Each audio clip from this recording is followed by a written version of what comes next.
military and police rescue teams on site. To suggest that they needed a couple of foreign amateurs was a bit bold. But to his credit, the governor of Chiang Rai province, Narong Sak, accepted this idea and sent that letter on to the British embassy. And the rest is history, because the next thing we knew was that these two guys were invited and came over from the UK. Now, we already knew these blokes. Craig and I, sort of dive in this community of exploration cave divers, and worldwide, you might be shocked to hear that there's actually not thousands of people who are into that. And so we all kind of know each other reasonably well, thanks to the wonders of the internet. And we'd actually been on a few expeditions with Rick already. And for us, Rick Stanton on the left there and his dive buddy John Valanthan are kind of like the rock stars of this community. I mean, they are widely accepted to be par excellence, the best at this business. And I really feel like that if these two particular guys weren't invited early on, then this rescue would not have had that good outcome. So Rick and John arrived on scene and they went pretty much straight down to the cave, and they put their diving gear on and they tried to dive into the cave.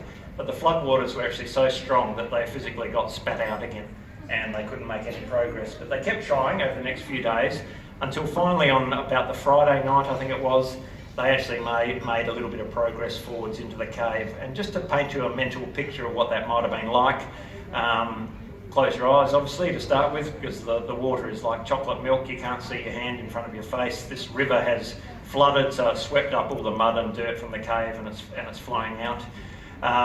There's quite high flow, and the cave in some places is extremely tight. So they're pretty much feeling their way forward in single file, just feeling their hands in front of them. No, I can't fit through there, or try this hole over here, pointing themselves into the strongest current to try and make forward progress. And behind them, dragging a bag full of caving or climbing rope that they would tie off every 50 metres or so, such that they could always find their way back out of the cave in the dark morning of the day the rescue started. And by shortly after 10, we were on our way into the cave, ready to get started.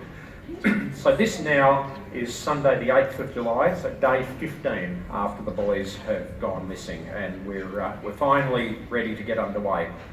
And this is one of the rare photos from inside the cave during the rescue. So on the right we have one of the boys. This kid has now been anaesthetised. He's been dressed up in all of his scuba gear, and he will at this point have a couple of test dunkings under the water just to make sure that the mask isn't leaking, he is breathing okay, and everything's hunky-dory. And when Harry's satisfied with that, he'll be passed off to one of the rescue divers, in this case Chris Jewell in the red helmet, and the diver will start swimming and take this 3-hour journey out. And it did actually, on the first day, took that long. As the days rolled by, we got better at what we were doing, and so the time on the last day for exit was pretty close to 2 hours, just as everybody got more practiced and could be in the right place at the right time. After they had exited the cave, there was still, or exited the underwater section of the cave, there's still this 500 or 600 metres of dry cave to come out, and that would normally be no mean rescue on its own anyway. But luckily there were hundreds of people there in that section of the cave to help, and so they were put on a stretcher, still breathing off the scuba equipment with the full face mask on. Excuse me, and went out through a high line for the most part of the exit, and for the last little bit there were hundreds of people just lined up along the pathway, just passing this stretcher from hand to hand. After that they went to a little field hospital that had been set up on site, run by the Thai Army, and here Harry and I with some of our new friends from the Thai Army looking after these boys.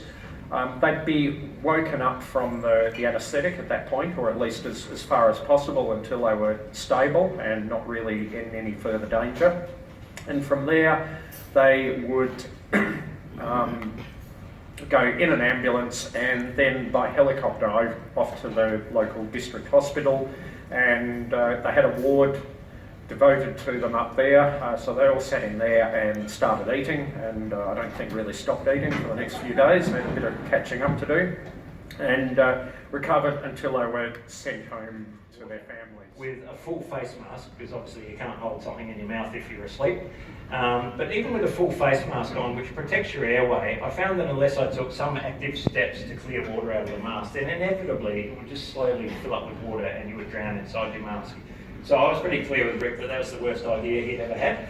But I did say that I'm sure me and Craig will still be keen to come over. Maybe there's some other role we can play while he comes up with a better idea than that. And so that's kind of the basis with which the government got involved, and we flew over there that night actually. So just unpacked the freeze-dried steaks and the beer from the car, and the rest of it had to pretty much stay in there apart from the necessary diving gear. So we flew over to Bangkok, and hitting the ground there, this was the first frightening thing that we encountered, was the media storm, and this started to give us a sense of how big this story was becoming, although we still kind of convinced ourselves it was really a local phenomenon, because they all seemed to be Thai reporters.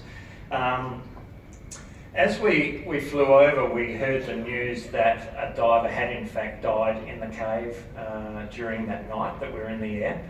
And that turned out to be a guy called Suman Gunan, who was formerly a Thai Navy SEAL, but he had retired from the Navy and had gone on to work as security at the airport where we landed in Chiang Rai. And it turns out that he had drowned at about 1:30 that morning of our arrival. So when we arrived on site, there was certainly, pretty low morale on scene, and this, all the diving operations had been called to a halt while everyone regrouped and reassessed the risks. So sadly, Rick's prophecy, I guess, had come true.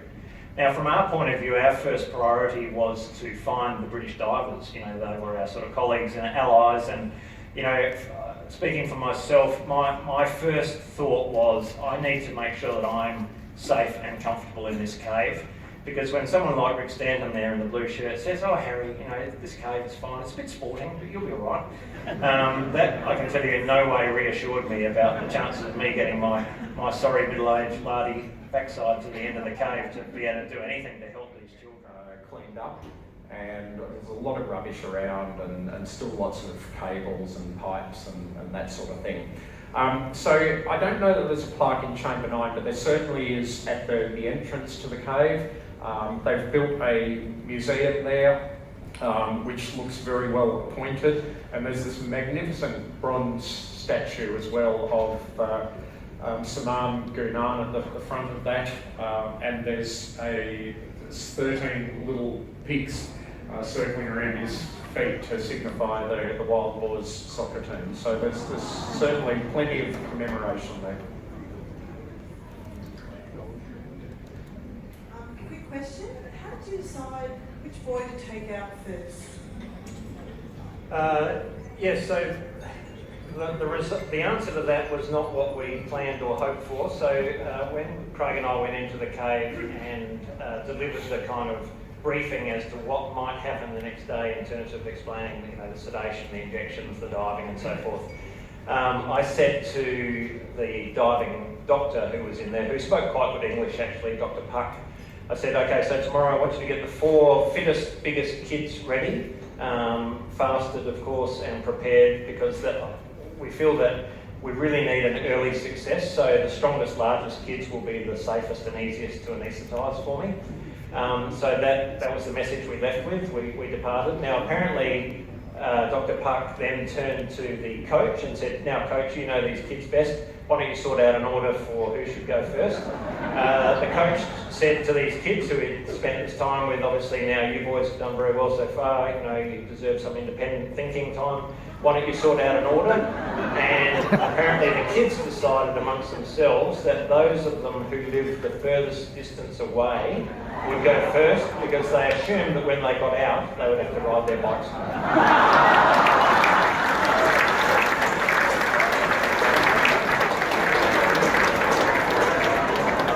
So the best laid plans, and we did verify this with them when we got to meet them the following year when we went back and